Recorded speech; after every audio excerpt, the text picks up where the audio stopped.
अब आज की वीडियो में हम बात करेंगे कि MCBT क्यों ज़रूरी है या कैसे ज़रूरी है मेंटल हेल्थ कंसर्न्स को ट्रीट करने के लिए। अब आता है MCBT। M मतलब यहाँ पर आता है माइंडफुलनेस। बहुत सारे लोग यहाँ पर जानते होंगे कि माइंडफुलनेस का क्या मतलब है। माइंडफुलनेस मतलब कुछ लोग मेडिटेशन कहते हैं, कुछ लोग विपस्सना कहते हैं। So it is incorporated into meditation.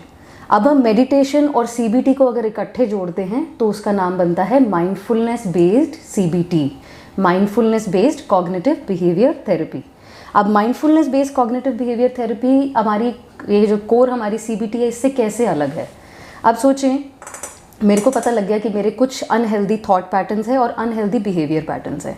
अब उनकी अवेयरनेस के बाद मैं कैसे अपने आप को इतना अलर्ट रखूं कि जब वो थॉट मुझे इन्फ्लुएंस करते हैं उस मोमेंट में मुझे उसको कैसे बदलना है, राइट। अब एक पर्सन को पता लग गया नेगेटिव थॉट्स हैं, लेकिन उसको कैसे कंट्रोल करना है और कैसे उसको चेंज कर कर बेटर फील कराना है, that is based in mindfulness. Mindfulness को हम कैसे इनकॉर्पोरेट करते हैं, मतलब हम कैसे माइंडफुलनेस को अपनी प्रैक्टिस में लेकर आते हैं या अपनी रोज़मर्रा की लाइफ में इंक्लूड करते हैं। It is to become more aware of what is happening around you. जैसे अगर मैं एक पानी पी रही हूँ तो मैं देख सकती हूँ पानी के ग्लास का टेक्सचर क्या है, उसका टेस्ट कैसा है, उसका टेम्परेचर कैसा है, मैं आजू बाजू बैठकर कहाँ पर बैठकर पी रही हूँ पानी, ये सारी चीज़ें कहाँ आती हैं। It's part of mindfulness. Mind, we are becoming more aware of the present way और प्रेजेंट सिचुएशन। ठीक है, तो अब आती है मेंटल हेल्थ कंसर्न्स में माइंडफुलनेस कैसे रोल प्ले करती है।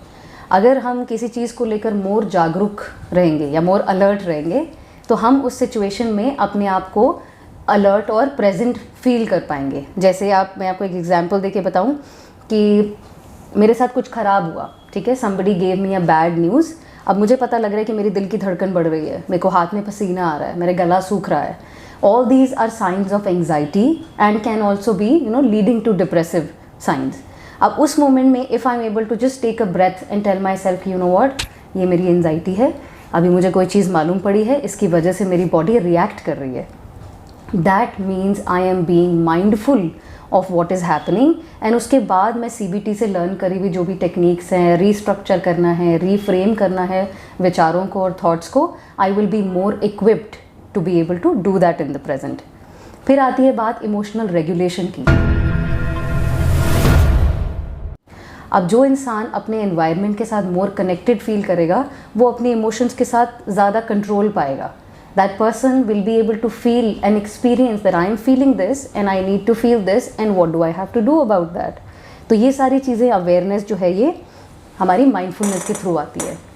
अब बहुत सारे लोग ये सोचते हैं कि MCBT या CBT कौन कौन से पर्टिकुलर डिसऑर्डर्स को ट्रीट कर सकती है।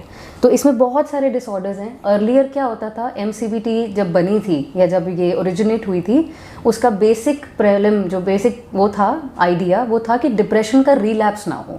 अगर किसी ने डिप्रेशन झेल लिया है या उसको ट्रीट कर लिया है, कैसे हम रोकें कि वो वापस से ना हमारे पास आए। तो पहला जो फैक्टर था MCBT बनाने का वो सिर्फ रिलैप्स प्रिवेंशन था।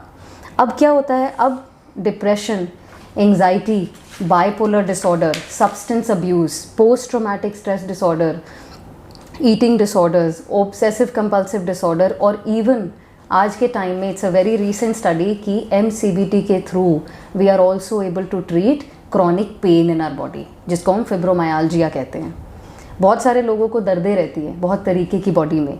तो अब बोला जा रहा है कि ये थॉट बेस्ड प्रैक्टिस, ये थॉट बेस्ड टेक्निक बॉडी की पेन्स को भी रिलीव करने में हेल्प करती है। I will give you some examples. हम डिप्रेशन का एग्जांपल लेते हैं। सोचिए कि एक पर्सन है रिया, ये फिक्टिशियस नेम है, हम किसी पर्सन को अटैक नहीं कर रहे हैं। अगर उसको पिछले 5 सालों से डिप्रेशन के सिम्टम्स हैं, उसने अभी 1 साल पहले CBT ट्राई करा। CBT ट्राई करके उसने क्या किया, थॉट वगैरह को जाना, अपने इमोशंस को जाना, अपने रिस्पॉन्सेस को जान लिया और उसे मालूम पड़ गया कि जब भी मेरी सिचुएशन लाइफ की ख़राब होती है मुझे ये सिम्टम्स आते हैं। अब बहुत दर्जे तक उसने उसको समझ कर अपने आप की अवेयरनेस बढ़ा ली है, लेकिन फिर भी कभी कभी ऐसा टाइम आता है जहाँ पर शी जस्ट ट्रैवलिंग, वो कहीं जा रही है और एकदम से उसको कोई मेमोरी का ख्याल ऐसे आ गया, उसके करके उसका मूड ख़राब हो जाता है। अब होता क्या है, शी वेट्स कि कोई ऐसी चीज़ होगी और मेरा मूड ख़राब होगा और मुझे किसी से बात करने जाना पड़ेगा या मेरे को मेडिसिन लेनी पड़ेगी या थेरेपी में आना पड़ेगा। अब हमने क्या इंक्लूड किया, अगर हम सोचो if Riya had been going to MCBT sessions also, वो उस चीज़ की वेट नहीं करती कि कब मेरा ट्रिगर आएगा और कब मैं किसी चीज़ से परेशान होकर मैं उस डिप्रेशन के फेज़ में वापस चले जाऊँगी। अगर उसको माइंडफुलनेस टेक्निक्स आती होती जिसके अंदर ब्रीदिंग आ सकती है, गाइडेड मेडिटेशन आ सकती है, she would not be waiting, she would be aware. उसको पता होगा कि लाइफ में बहुत सारे स्ट्रेसेस होते हैं, इनमें से कोई एक स्ट्रेसर अगर मुझे डिप्रेशन में डालेगा तो मुझे पता है कि I just have to sit, मुझे वेट करना है, अपने आप को बताना है कि ये इसकी वजह से हुआ है, एंड मे बी थोड़ी बहुत रिलैक्सेशन या थोड़ी बहुत माइंडफुलनेस की टेक्निक्स यूज़ करके I can go back to being not so depressed और I can relieve myself out of that situation. तो ये एक एग्जाम्पल है कि MCBT आपकी सिचुएशनल प्रॉब्लम्स में या एडजस्टमेंट इश्यूज़ में कैसे हेल्प कर सकती है। तो this is one thing that I want to tell you कि CBT और MCBT अकेले may not work for everybody, so practice a holistic approach. किस किस पर्सन को मेडिसिन की ज़रूरत है, किस किस पर्सन को मेडिसिन विद थेरेपी की ज़रूरत है, and there are many more therapeutic techniques also. आज हमने CBT की बात करी है because emotions, thoughts and behaviours आपस में बहुत कनेक्टेड हैं, and CBT is one of the most widely practised therapeutic technique in mental health problems and mental health concerns. तो इसीलिए if you think you are facing और experiencing any kind of mental health problem, please कतराएं नहीं, doctor से बात करें, therapist से बात करें, घर वालों से बात करें। अगर आप खुद नहीं कर सकते, take yourself to a nearest hospital. I am working at Faith Hospital, Chandigarh, and my name is Anjali Gulati. Thank you very much. Have a good day.